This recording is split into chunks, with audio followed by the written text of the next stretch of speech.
เปียกมาเลยเตาเนาะสู้ๆนะลูกอ๋อวัดเอาเบิ่งสิขึ้นได้เบิ่งผ้าขึ้นได้เบิ่งเครื่องก่อนพี่น้องเลยแบบผ้าพี่น้องเลย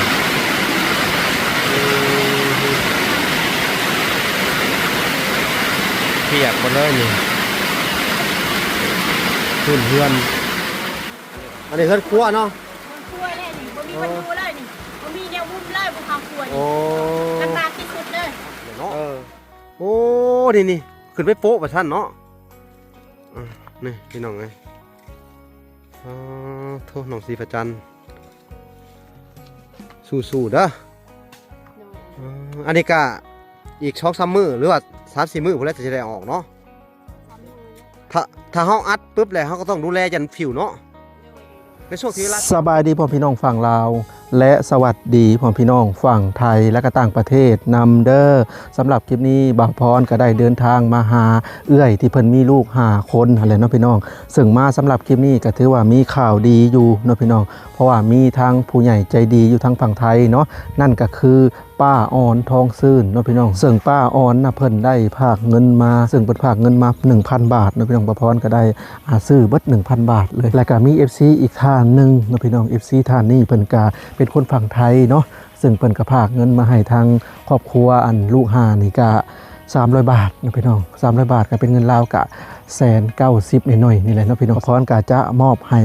นำกันเลยเนาะพี่น้องซึ่งมาก็เห็นเพิ่นพากันเฮ็ดเตาพอดีนะพี่น้องประพรว่าสิมาตั้งแต่เช้าๆนะพี่น้องแต่ว่าเขตแถวบ้านเพิ่นน่ะสะพานความเซบ่มีแต่ครัวจุ่มน้ำลายไปบ่ได้นะพี่น้องก็เลยถ่าให้น้ำโยบจังมาได้เนาะซึ่งประพรก็นี่แหละซื้อไข่ไก่มาม่าปลากระป๋องสุรสเครื่องปรุงอาหารครบสุดอะไรนะพี่น้องสิมามอบให้เพิ่นเนาะซึ่งในต้นคลิปก็เป็นคลิปตั้งแต่มื้อวานนี่เนาะพี่น้องเพราะว่าทางบ่ล่าได้เข้ามาเนาะมื้อวานนี่ประพรบ่ได้เข้ามาพอดีว่าติดธุระเนาะซึ่งเรื่องของเพิ่นก็ฮู้เนาะพี่น้องตามที่พ่อแม่พี่น้องเห็นในต้นคลิปอะไรเนาะอันนี้คือเป็นมือใหม่เนาะโอเคนะพี่น้องเดี๋ยวประพรเข้าไปหาเพิ่นก่อนเนาะเดี๋ยวให้ทางน้องๆเมาเครื่องก่อนสบายดีน้อง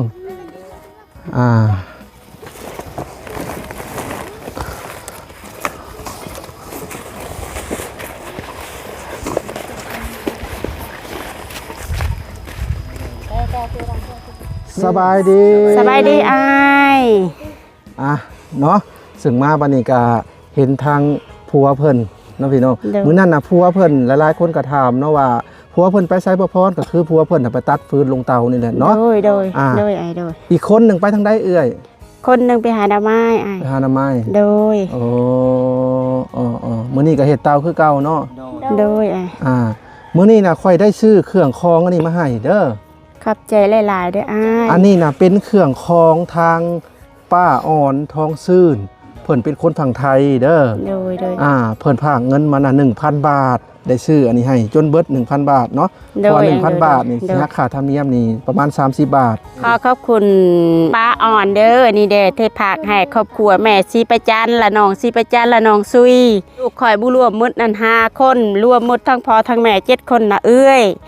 แต่ขอบคุณหลายๆแต่เมื่อนี้ที่คอยได้ฮับแล้วที่อ้ายซื้อมาผักให้อ้ายซื้อมาให้นี่ขอบคุณหลายๆเด้อเอ้ยเจ็บบ่ให้ได้ใครอย่าให้มีเด้อให้อยู่ดีมีแหงให้ดูแลสุขภาพตัวเองให้ดีที่สุดพ่อแม่เฮาบ่ได้บ่มีให้แบบนี้นะเอ้ยแต่นี่ขอบคุณหลายๆแล้วก็มี FC ทางฝั่งไทยอีกคนนึงเพิ่นก็ฝากเงินให้ทางครอบครัวของเจ้านะ300 บาทก็ได้อยู่แสนกว่าๆเนาะอันนี้เงินทางหลายๆเด้อทางฝั่งไทยขอบคุณหลายๆเด้ออ้ายฝั่งไทยเจ็บบ่ให้ได้ใครอย่าให้มีเด้ออ้ายให้อายุอ้ายบุญยืนตลอดไปเด้อนี่ขอบคุณหลายๆเงินอ้ายนั่นก็300เห็นแล้วมื้อนี้แต่ได้หับแล้วเด้อมื้อนี้เด้อขอบคุณหลายๆขอบคุณหลายๆเด้อซึ่งก็ได้หับเรียบร้อยน้ำพี่น้องบ่ว่าสิเป็นของอยู่ของกินเครื่องใส่ซอยทางป้าอ่อนแล้วก็อ้ายใหญ่จะดีทางฝั่งไทยเงิน300 บาทน้ำพี่น้องจังได้ก็ขอบคุณทาง2ท่านนี่หลายๆเนาะซึ่งบ่พรก็ดีใจนะเพิ่นนะพี่น้องที่เพิ่นมีเครื่องคองไส้เนาะบ่ว่าสิเป็นสุรสปลาดุงปลาแดกกระทุงกระเทียมน้ำตาลเกลือนะพี่น้องมาม่าปลากระป๋องเนาะมักเพชรแล้วก็สไลด์แผบสบู่นะพี่น้องก็ถือว่าครบอยู่เนาะเป็นจังใดพากินข้าวกินน้ำแล้วบ่เอ้ยกินย่างค่ะ ยังไม่ทันกิน ข้าวเที่ยงยังบ่ทันได้กิน โดย ข้าวเช้าได้ยังกิน ใครตอนเช้านั้นกินเครียด อ๋อเครียดไผไปเยือง ผัวเฮานี่แหละเป็นหยังก็บ่ได้หลาย เมื่อวานนี่ฝนตกแฮงเนาะ แฮง เพราะว่าบ่พรก็เห็นทางเบาล่าเพิ่นเข้ามาช่วงฝนตกซึ่ง FC หลายๆคนก็ถามเนาะว่าผัวเพิ่นไปไสเนาะพี่น้องเด้เนาะ โดย มื้อนั้นน่ะผัวเพิ่นไปตัดพื้นเนาะพี่น้องก็เลยบ่ได้ออกกองมื้อนี้ก็ได้ออกกองทางส่งบ่พรเนาะ โดย เป็นจังใดเฮ็ดเตาคือเก่า โดยเฮ็ดเต่าคือเก่าคำว่าเฮ็ดเต่าก็เหมือนกะว่านั่นแหละคำว่าเฮ็ดเต่าก็อาชีพเฮาอยู่ในเต่านั่นแหละอ้า เอ้าย เนาะพี่น้องซึ่งบ่พรก็ตัดภาพมาที่บอนเฮือนของเพิ่นเนาะเพราะว่าอยู่ในหั่นน่ะมันแดดนะพี่น้องก็เลยย้ายมาเนาะซึ่งมื้อวานนี่ทางบ่พรก็ได้เบิ่งคลิปจากช่องของบ่ลาเนาะซึ่งเพิ่นมาถ่ายทำก็ถูกช่วงฝนตกพอดีเมื่อวานนี่เปียกมันบ่เอื้อยแถวนี้ เปียกหมดไม่มีวันอยู่แล้วมุงมีพาอ้ายไปยงตาราง เปียกเบิดเนาะ โดย เฮ็ดทานมาจากปีแล้ว หลายปีเลยนะ 3-5-4 ปี แต่ว่าอยู่นี่ได้ซะ อยู่นี่2 ปีนี่ ฝนตกนี่เปียกเบิด เปียกหมด มีแต่ย้ายเข้ามาอยู่แจ้พี่แล้วเนาะ โดยโดย สังกะสีที่สังกะสีมากมาจากเรือนเก่าบ่ โดย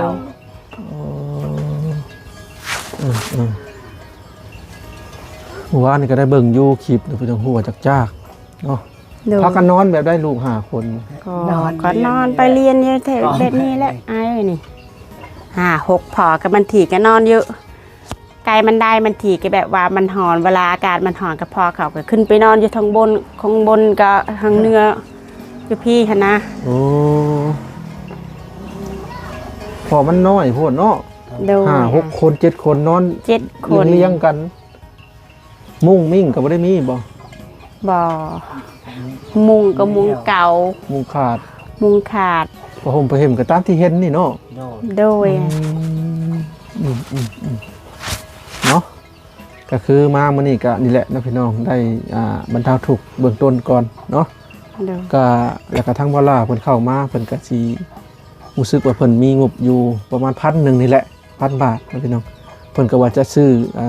ของคือบ่พรเนี่ยแต่ว่าบ่พรซื้อมาแล้วก็มีแต่ว่าให้ทั้งบ่ล่าเอาเป็นซื้ออันพวกถ้วยพวกบ่วงอิหยังที่เพิ่นขาดนั่นแหละกระตุกอิหยังประมาณนี้เป็นได้กินข้าวกินน้ำแล้วบ่ ตอนเพศยังไม่ได้กิน ตอนเช้ากินกับหยัง ตอนเช้ากินเคียด เฮ็ดได้กินเขียด ที่แล้วก็ปิงเอา ปิ้งก็แซ่บอยู่เนาะ โดย เอือบหอมๆแล้วก็ปิ้งก็แซ่บอยู่ โดย แม่นละปิ้งเขียดลายอยู่บ่แถวนี้พอได้อยู่บ่ แต่พอได้แต่ว่าเฮานี่แบบมันบ่มีเปลือกแบตหั้นนะจิเป็นอย่างหัวเม็ดนั่นนะแต่ว่าค่ำมืดนี่เขาก็บ่ได้ใส่หยังมีแต่เขาอยู่แบบมืดมาพอกมาพายกับเฮาบ่มีหั่นนะอ้าย เอาไปหัวแบตกับอีกทั้งมืด มีอันเดียวหัวแบต มันมีอันเดียวบางทีคันพวกใครไปเบิ่งเต่า บ่พรก็บ่มีงบเนาะพี่น้องถ้ามีงบอยากซื้อให้อยู่ไฟทรายเอาที่ตู้มันแฮงๆกันนะเนาะ โดย ไฟทรายแล้วก็ถ้ามีงบก็อยากได้ไฟโซลาร์เซลล์แบบให้เพิ่นใต้ในเทียนในเฮือนของเพิ่นเนาะ โดย กลางคืนมามืดตื้อๆแล้วเนาะ โดย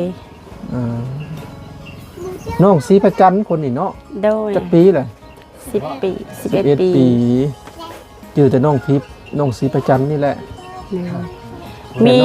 น้องซีประจันแล้วก็น้องเพิ่นอีกแนวน้องมุกนวันเพิ่นก็ว่าไปหาหน้าไม้ มุกดาวัน โดย แล้วต่อมาได้ อันนี้ไก่ซ้อน อันนี้เพชรสมอน ไก่ซอนเพชรสมอน โดย คือจังมีอาซุยผู้หนึ่งไพ่จ้ะ อันนี้แหละสื่อเขาแบบซองสื่อหั่นนะ อันนี้เขาเอิญกับซื้อ อ๋อ ซื้อเรียนกับใจซ้อน เอาซื้อเรียนนั่นแหละดี แม่นแหละ 5 คน พ่อแล้วบ่ พ่อ อยากแล้ว เพราะว่า FC เพิ่นอยากให้เจ้าพ่อแล้วลายแล้วลูกเจ้า โดย เพิ่นว่าคุ้มไว้โลด โดย เพิ่นว่าโอ้ลูกลายแล้วเพิ่นว่าตั้งว่า5 คนคือได้ยินข่าวว่ามี6 คนแม่นบ่ 6 คนแล้วมันเสียคนหนึง โอ้ เป็นได้คือเอาลูกหลายแต่ขออนุญาตถามหน่อยตั้งใจอยากได้หลายบ่หรือว่าบ่มีเงินซื้อยาคุม บ่มีเงินซื้อแต่ว่ากับบางวันก็อยากได้ลูกหลายให้หน้าให้สองให้ซอยพ่อแม่แบบว่าเวลาทุกข์ๆยากๆมันจะได้แบบมีลูกหลายแบบว่าคนนึงก็เฮ็ดคนอันนั้นอันนี้หันนะแต่ว่า อ๋อแบบว่าความคิดของเจ้านั้นอยากได้ลูกหลาย เพื่อว่าซอยกันทำมาหากิน โดย มีนาก็ซอยกันเฮ็ดนามีสวนก็ซอยกันเฮ็ดสวน โดย คือเฮ็ดกันนะพี่น้องอันนี้คือในความคิดความคิดของเพิ่นเนาะในมุมมองของเพิ่นก็สิเป็นประมาณนี้แล้วก็เขตแถวนี้ก็มักจะมีลูกหลายเนาะเพิ่นจะแบบว่าหลายๆคนก็คอมเมนต์มาอยู่นะพี่น้องว่า ตอนนี้ยังทุกข์ยากลำบากอยู่บ่แลผู้แหละลูกเพิ่นใหญ่เบิดทุกคนต่างคนต่างไปหาเงินน่ะก็สิสบายเพิ่นว่าอีหยังประมาณนี้ คือน้องสิไปจันไปหาเงิน แล้วก็น้องๆก็ไปหาเงินก็พ่อแม่ก็อาจจะได้ใช้นำเนาะ โดย ได้ใช้คล้ายๆแบบว่า แบบ ผู้ละ1,000 2,000ภาคมาแต่ละเดือนก็พอได้นะพี่น้องประมาณนี้แล้วก็เรื่องค่าดองเพิ่นก็สินิ่นไปสิได้พี่น้องบางคนก็ได้ลูกผู้หญิงก็ได้เงินค่าดองนะพี่น้องอย่างเช่นแม่น้องไก่ทองบ่อนที่บ่พรไปช่วยเรือเด้ค่าดองลูกสาวเพิ่น2คนเพิ่นได้รถอีแตนใหม่ จะเห็นบ่เพิ่น เห็น เฮือนแม่ลิงแม่แรงบ่ แม่แรงน่ะแม่แรง นั่นแหละเราก็ได้รถอีแตนราคา40กว่าล้านเกือบ50นี่แหละรถอีแตนแล้ว ลูกเพิ่นนั้นที่เอาอันนั้น30 ล้านแล้วทุกคนก็เอาที่ลังค่ะนะ ก็ เพิ่น ป ได้ ระมาณนี้แหละเพิ่นก็อาจจะได้น้ำย้อนละสิ 2 คนได้เพิ่นเอาปีนี้ได้ลูกเพิ่นหั่น แม่นอันนั้นก็เฮือนก็แบบเดียวกับเจ้านี่แหละ นี่สาธุ ก็มีผู้ใจดีเพิ่นซอยอุปถัมภ์เข้ามาเดี๋ยวนี้เพิ่นก็มีแหละได้ แม่น คือว่ามีแหละงัวเพิ่นก็ค่าดองลูกสาวเพิ่นงัวเพิ่นก็ ได้ 3-4ตัวแล้วก็เป็ดเพิ่นก็หมูก็เลี้ยงไก่ก็แพร่พันธุ์ขนาดทางแม่ลิงเนาะชื่อเพิ่นแม่ลิงเนาะ แม่แรง แม่แรง แม่แรง โดย แม่แรงพ่อสมพรครอบครัวน้องไก่ทองอันนี้นะพี่น้อง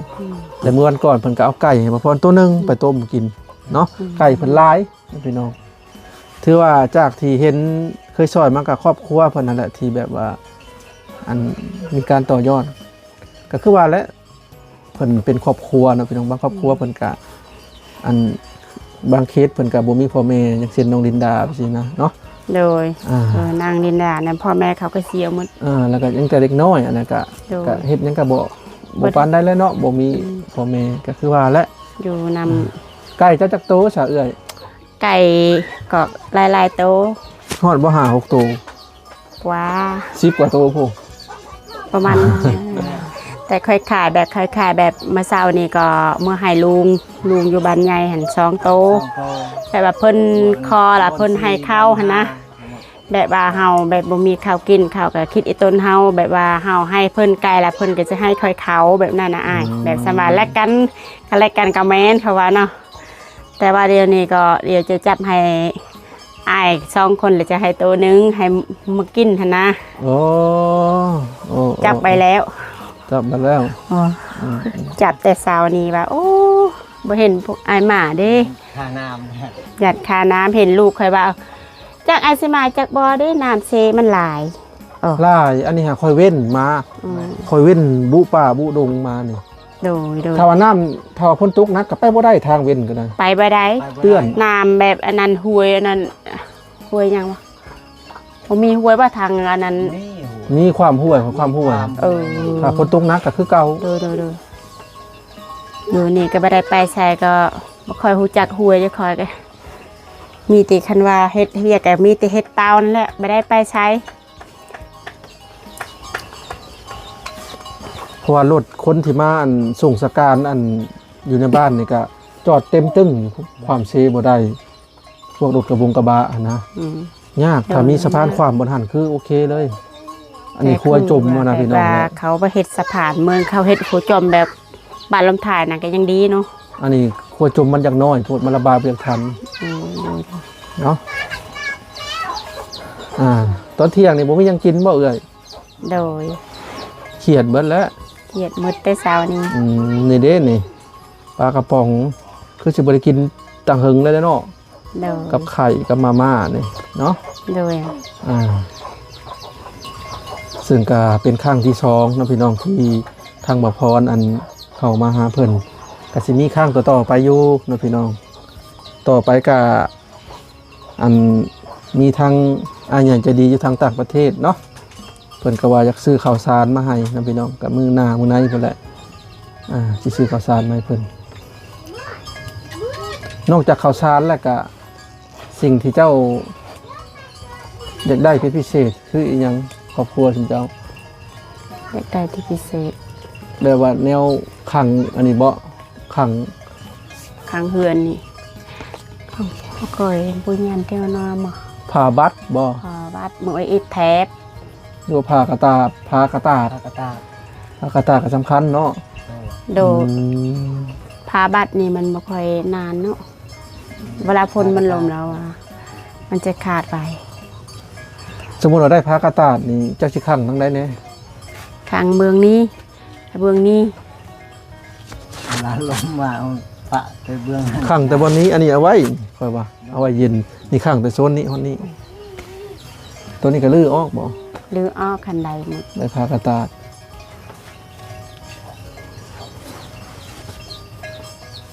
2 ปีกว่าแล้วเนาะอยู่ในนี้ โดย อ๋ออืมเฮ็ดเองบ่นี่ เฮ็ดเอง เจ้าบ่เฮ็ด โดย อืมย้ำนาเนี่ยบ่ได้ไปหาซอยนาทางใดบ่เฮ็ดตะเตานี่ละ บ่ซอยฮอดยำหน้าและซอยผู้อ้ายข่อยที่กาเขียวนั่นก็ไปดำซอยผล อืม ลายบ่อนนะดำซอยนะ ก็ได้เขาเข้าให้เนาะ พอได้กินข้าวหั่นแหละ ไอ้ พอสิเฮ็ดแนวใดเนาะเพิ่นก็เบิ่งตามร้านนี่หลานแล้วก็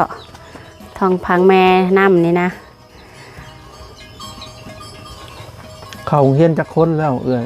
ข่าวมดลูกข่อยแต่ว่าข่าวแบบ เข้ากันขาดกันเคิน ขาดเคินๆแม่นไอ้ว่าวนั่นแหละแต่ว่าคันแบบว่า มีแหละไปสิเนาะยังบ่มีแล้วบ่ได้ไปสิบ่ โดย ไปเข้าอยู่ไสนะบ้านโป่งโพ อยู่บ้านใหญ่นะ ไกลบ่จากนี้ไป ไก่ ประมาณ2กิโลได้เนาะ แม่ ย่างไปบ่ ย่างบ่มีรถไม่มีหลางย่างเอาเวลาลูกเวลาครั้งหนึ่งก็ว่า โอ้เห็นเพิ่นไปละปั่นรถทีบไปโรงเรียนค่ะอยากได้เหมือนหมู่สิเฮ็ดแนวใดพ่อแม่ว่าหาวก็บ่มีอีหยังนะลูกเอ้ยข้าวสิกินก็บ่มี ตามเพิ่น น้องศรีประจันทร์เข้าห้องได้ล่ะ ห้องป .5 ป .5 ป .4 ป .4 ป .4 ปีหน้าป .5 เขียนได้อยู่บ่บ่ได้เขียนดูสมพงษ์จะได้สมพงษ์มีโตจังแน่ฮะ ผม เรียนบ่ได้ครับ บ่ได้ บ่ได้ นี่แหละที่ว่าพรกังวลแฮง อืม แสดงว่าเฮียนบ่ได้ตัวนี้ บ่ได้ โอ้ เจ้า ย่อท่อแฮงอะไรพี่น้องเอ้ยการเฮียนอยู่เขตแถวบ้านเฮานี่ แม่ ป .4 ป .5 น่ะอ่านภาษาลาวบ่ได้ อ่าน บ่ บ่ ได้ ได้ บ่ได้ สมพงษ์เขียนบ่เป็นบ่ บ่เป็น มีตัวสอไม่กุงตัวมอ ตัวพอไม่กุงตัวงอ สมพงษ์ ก็โดยเฉพาะ ประพรอุกใจจำเด็ระบบการเรียน อืม อยู่เขตแถว ฮะ เขตได้กระดามแต่นะพี่น้องมันเป็นในใดแต่สมัยทั้งอ้ายเฮียนน่ะโอ้เข่งขาดได้ แม่น จบป .2 ป .3 นี่อ่านภาษาลาวแตกเบัด แม่ เป่งสมัยก่อน บ่ได้ คือตอนนี้จำได้เบัด จำได้เบัดอ่านได้เบัดภาษายังกับหมายถึงว่าภาษาบ้านเรานะ ลูกอายขอยก็ไปเฮียนอยู่จุดสุ่มก็บ่จักอีหยังเลย เด้ อ่านบ่อยากได้ แต่เขาว่าแต่อาขึ้นแบบลูกหลานๆนั้นบ่เป็นโตหนังสือละขึ้นแต่ห้องอย่างเดียวสิไปขึ้นเฮ็ดหยังห้องตัวกอตัวซอก็บ่เป็นน่ะสิว่าขึ้นเฮ็ดหยังเห็นว่า นั่นล่ะหรือว่าซุปเพิ่นนิ่นปริมาณบ่นิ่นว่าผู้ใดเฮ็ดจบสูงนั่นนี่บ่จริงๆแล้วบ่พรก็เว้าเสมอแต่ละคลิปนะพี่น้องก็อยากให้แบบว่าให้นิ่นคุณภาพนะ โดย อยากใหญ่10กว่าปีเรียนอยู่ป .1 ป .2 ก็จะขอแต่ให้นิ่นคุณภาพเนาะ โดย ให้เรียนเป็นเขียนเป็น อันนี้แบบว่า เป็นบ่เป็นนี่ ลูกข่อยนี่ก็เอาขึ้นประสองไปเลยโอ้ข่อยก็ยังเบิ่งหน้าในขู่เลยเนาะอ่านบ่ได้เขียนบ่ได้จะขึ้นให้ยังแบบนั้นน่ะ บ่แม่นสิว่าอายุเกินแล้วอยากให้เอาขึ้นบ่ให้นินคุณภาพเนาะ โดย นินคุณภาพการเรียน นี่ขึ้นไปแต่ละปี แบบนับอายุหั่นนะสิผ่านแล้วเนาะ ส่วนหลายข่อยเห็นยันนับอายุเท่านี้ต้องอยู่ห้องไปนี่ต้องนินประมาณนี้หั่นนะก็บ่จะถึกปานใดก็ที่จริงแล้วป .1 ต้องเรียนสระตัวกตัวขอเขียนตัวกเขียนพยัญชนะเบิดแล้วก็เรียนสระเบิดแล้วตัวป .2 นี่เอาประกอบกันแล้วเอาประกอบพยัญชนะกับสระแล้วก็อ่านได้แล้วป .3 นี่ก็อ่านได้เบิดบัดนี้อันนี้ภาษาพื้นฐานตัวเองก็ยังบ่ได้ก็คือว่านักนะพี่น้องก็ถือว่าแย่สิบ่พรเห็นแถวลานบ่พรคือกันนะถ้าบ่ได้ของเรียนอยู่ม .4 ม .5 ตอนนี้หลานก็อ่านภาษาลาวบ่เป็นแล้ว เป็นยังว่า แล้วสิเรียนไปฮอดซั่นแหละเนาะแต่สมัยอ้ายเรียนเข่งขัดอะลิเป็นเบิดโตอย่างแต่ภาษาอังกฤษก็ A B C D นี่เป็นแต่ว่าประกอบเขานี่ตึกช่วงสมัยว่าพรเรียนยังบ่ทันมีภาษาอังกฤษเข้ามาสอนเนาะพี่น้องถ้ามีก็คงจะดีแต่ว่าพยัญชนะน่ะผมพรเขียนได้เบิดแล้วก็อ่านได้เบิดแล้วก็ประกอบเข้าบางจังหวะบางอย่างก็อ่านเป็นอยู่แต่บ่ได้เรียนประจำช่วงนั้นก็น่าเสียดายช่วงอายุเฮา10กว่าปีเฮาต้องอย่างเรียนจำง่ายเอานะพี่น้องอันนี้ก็ว่าการเรียนเนาะกะนี่แหละเนาะกะเป็นการย่อท่ออันนึงที่ระบบการเรียนที่มันเกิดขึ้นแบบนี้บ่พรก็เห็นแล้วก็เศร้าใจจักสิว่าได้เอาละสำหรับคลิปนี้ทั้งบ่พรก็สิได้ขอตัวลำลาแหละเด้อมื้อหน้ามื้อไหนสิมาเยี่ยมยามใหม่ดอกเนาะมื้อหน้ามื้อไหนก็สิแวะมาเยี่ยมยามใหม่เนาะโอเคนะพี่น้องสำหรับคลิปนี้พ่อก็จะได้ขอตัวลำลาก่อนเอาไว้โอกาสหน้าพบกันใหม่เนาะ โดย ไปก่อนเด้อ โดยครับสบายดีขอบคุณหลายๆได้อ